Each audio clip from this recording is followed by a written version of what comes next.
So Jacob went on his way, and the angels of God met him. When Jacob saw them, he said, "This is God's camp." And he called the name of that place Mahanaim. Then Jacob sent messengers before him to Esau his brother in the land of Seir, the country of Edom. And he commanded them, saying, "Speak thus to my lord Esau. Thus your servant Jacob says, I have dwelt with Laban and stayed there until now. I have oxen, donkeys, flocks, and male and female servants, and I have sent to tell my lord that I may find favor in your sight."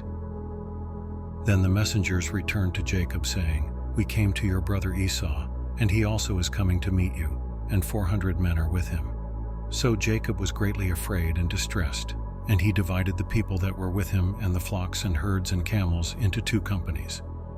And he said, "If Esau comes to the one company and attacks it, then the other company which is left will escape."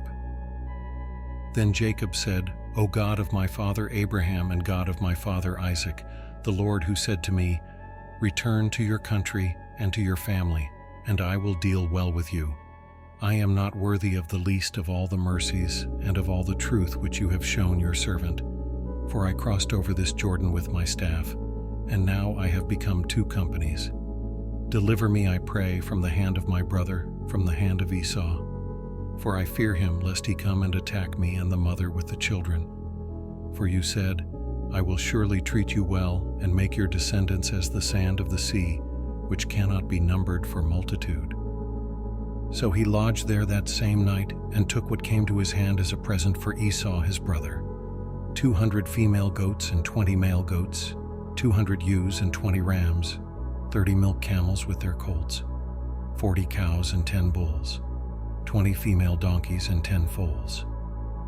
Then he delivered them to the hand of his servants, every drove by itself, and said to his servants, "Pass over before me, and put some distance between successive droves." And he commanded the first one, saying, "When Esau my brother meets you and asks you, saying, 'To whom do you belong, and where are you going? Whose are these in front of you?' Then you shall say, 'They are your servant Jacob's. It is a present sent to my lord Esau. And behold, he also is behind us.'" So he commanded the second, the third, and all who followed the droves, saying, "In this manner you shall speak to Esau when you find him, and also say, 'Behold, your servant Jacob is behind us.' For he said, 'I will appease him with the present that goes before me, and afterward I will see his face. Perhaps he will accept me.' So the present went on over before him, but he himself lodged that night in the camp. And he arose that night and took his 2 wives, his 2 female servants, and his 11 sons, and crossed over the ford of Jabbok. He took them, sent them over the brook, and sent over what he had. Then Jacob was left alone, and a man wrestled with him until the breaking of day.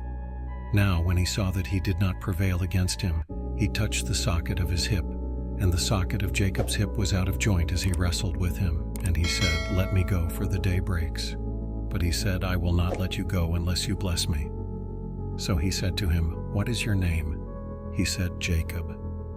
And he said, "Your name shall no longer be called Jacob, but Israel, for you have struggled with God and with men, and have prevailed."